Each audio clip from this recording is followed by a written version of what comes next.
Hey everybody, we have a new addition to the channel. I've actually had this for quite some time, maybe 8 months or so. But I haven't featured it yet on the channel. I've been still trying to wrap my head around it, and it is awesome. It's a beast, but it's something you really gotta pour a lot of time into to really figure out the enigma that it is, because this thing is everything.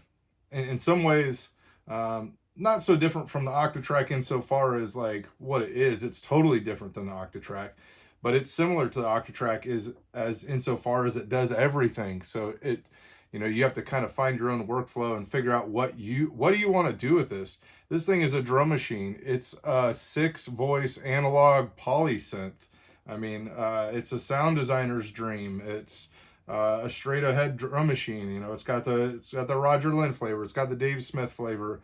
And believe it or not, just because of the power of the 6-voice synth that's in it, I actually recently just got rid of my Prophet Rev 2 because I'm trying to simplify the gear that I have and have less gear and just become really proficient at it. So anyway, that's a little backstory on the Tempest here. But what I wanted to talk about today was unlocking the stock sounds that are in the Tempest. And by stock sounds, I really mean the stock samples. I almost got rid of this machine actually on multiple occasions. And one of the things that really kind of got me excited, or I started to kind of figure out something that I wanted to do with it that made sense for my workflow. And it really starts with I couldn't figure out why when I went to my sounds and I went to try to load in presets from the kick folder or the hi-hat folder or whatever, all these sounds that it was showing in the manual weren't in there, but I was looking in the sample list. So let's just take this for example here. We have 4 oscillators for each sound, or each patch as it were, inside the Tempest. So you have 2 analog and 2 digital filters. So if we go here, the analog filter 1 is off, analog filter 2 is off, analog filter 3, we actually have a sample selected there, an digital oscillator. Getting all my words mixed up here. Oscillator 4 is off. So here's where I'm trying to get at. I'm stumbling over my words here. Inside of the list of digital oscillators, I almost said the wrong word again, digital oscillators, we have all these samples. And if you go into the manual, you'll see that there's hundreds of drum samples in here, and they're really good. They're really good. All from classic drum machines to real drums, which I really like. All kinds of percussion. I mean, everything you can think of. Let's see, we're looking at, we're getting up, there's 300 and something that are drums. And then you start to get into these really cool waveforms for sound design. So, different reeds and piano waveforms, and that has all the VS, Prophet VS waveforms built in, and really cool. But here's what I wanted to show you guys today. I wanted to be able to access these drum sounds whenever I was making a beat. And you can't. Like I said, if you go and you try to load a sound to a pad, none of these are available as individual sounds. So what I decided to do is I had to go in. Sorry, that's my little cheat sheet there, so I don't forget what I'm going to talk about. I wanted to go in to eat and create a patch or a beat that had them all in there. So what I did is I used, let me show you here, and some of you guys have a Tempest, know this already, so forgive me if I'm being redundant, but within a beat, you can have a beat. There's 16 beats to choose from. So this is beat number 1. And then within each beat, there's 32 sounds. So what I did, and is I was like, I want to have access to all the sounds at any time I want. And I was actually thinking more along the lines of when I'm using this alongside my other gear, especially if I'm working on a song in my DAW, I want to be able to go in here and to access all the snares, because I'm looking for a snare and I want to be able to use all the snares. So what I did is I went to beat 1, then I went to 16 sounds for beat 1, and I named that beat snares number 1. And then I went to the individual sounds, and I went to this one, and I created a default template that had all the settings zeroed out, kind of an initialized preset. I went in, like I said earlier, and I turned the oscillator off for analog 1 and 2 and for 4. And then I went to 3 and I selected the first snare drum. Then I went to pad 2, I copied it over, went to pad 2, grabbed the next snare drum, pad 3. So now, after I've done that, I have all the snares available at my fingertips. And then I went to beat 2 and I put in, that's beat 2 is called snares 2. There's 32 snares in here. Beat 3 is hats. I got 32 hats. 32 more hats. Cymbals. 32 toms. Claps and cows. Perk. All the way down. And when I finally got all the sounds out of the machine into beats, into categories. And then I had some kits that, there's some kicks. And I had some kits like a 909 kit, a Lindrum kit, an 808 kit, and a couple analog kits. So if you're interested in this, if you have a Tempest and you want all that work done for you, I will make this available on my Patreon and available for purchase on Gumroad.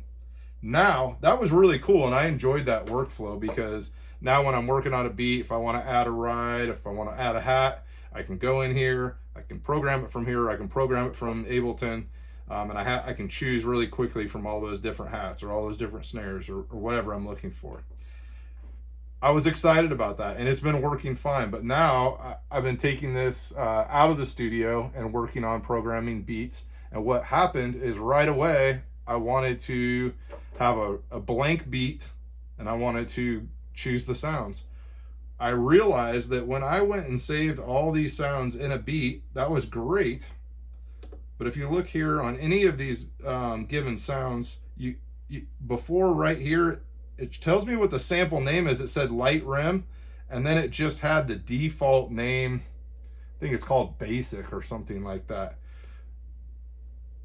These sounds were saved within the project, within that beat, but they were not saved in the sounds database. So if I was to, if I wanted to change the sound that was on this pad, usually what you do is you'd go here, you'd load a sound, you go to the folder that you wanted to the snares. None of those snares that I had saved, all those different waveforms I had set up, choosing each individual sample, saving it to a pad, none of those were available in my snare folder when I loaded up a blank beat. Why?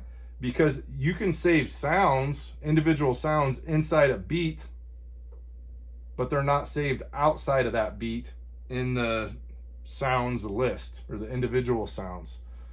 So so I had to kind of start over from square one in a way. What I ended up doing, and this is kind of the crescendo here of making all these sounds available, I had to go into each one of these, and if I had, go back to the sounds here, have this bit o clap is the sample that I assigned. I had to go in and rename the sound bit o clap, because I didn't want it to just be called basic, because then I'd lose track of them in a folder of my sounds. I'd rename it bit o clap, which I'd done there. I renamed it, and then I'd have to go in and save it, and I would go to save sound, hit enter, save it in the folder I wanted. This is a clap, so I saved my claps in my snare folder, and then save it. And then once you've saved that, now it's going to be available to any beat, any project, because it's in your list of sounds. Now I did figure out why people talk a lot about the memory limitation, because I wanted to save not every single sound. I mean, there's like 300, but a lot of my favorites that I had saved in that project where I had assigned all my favorite snares, I wanted to save all those. I wanted all those available. So I actually went to that project and I went starting off with my, beats with all my snares. I went into each sound and I did exactly what I showed you. I went in, I renamed it. After I renamed it, I hit save. I saved it. I saved it to the appropriate folder. I did that with all 16 beats of 32 sounds. I don't know what the math is on that. I did a lot. But anyway, that's what I wanted to show you guys today, is how the structure is set up. Sorry, I just kicked the stand there. Wanted to show you how the structure is set up in the Tempest, because for me, I had a hard time wrapping my head around just kind of like the beat, project beat and sound structure, and what the limitations are inside of that. And one further thing, I was talking about running out of memory. What's kind of interesting is you can run out of memory as far as the individual sounds that I'm saving, like this last step where I showed you where you saved it to be available to any beat. You can run out of memory in the sounds folder, but you're not out of memory in the beats folder or the projects folder. And within the beats and the projects, you can save sounds, you can save extra sounds. They have like allocated memory for each category. So you can run out of room in the sounds, but you can still have room to save beats, which was, it's kind of frustrating they allocated it, because it would have been so nice if it was just available to whatever you wanted it to. But anyway, I've rambled enough. Hopefully to see this beautiful machine here on the channel more. As I get a little bit more into it, I learn a little bit more. I noticed there's not a lot of tutorials on the Tempest. There was a gentleman by the name Tundra Sounds that did a lot of tutorials back in the day. I think closer to the time that the machine was released, but I don't see a lot of tutorials out on there. So I'm having to learn a lot myself just by reading the manual, which I certainly enjoy doing, but wanted to just share the love and share the knowledge that I'm picking up as I'm trying to wrestle with it and figure out how it works into my workflow and kind of unlock the mystery that's the Tempest. So thanks for tuning in, and drop a comment below if you learned something or if you have any questions.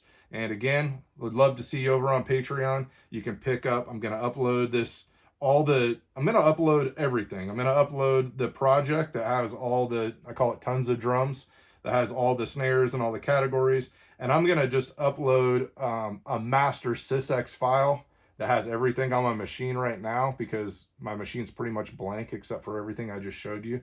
So it'll have all the sounds. There's some synth sounds and stuff in there. You'll get kind of along free, but I'll upload all those sysx files. You can download them on Gumroad or get them for free on Patreon. Have a great day. God bless.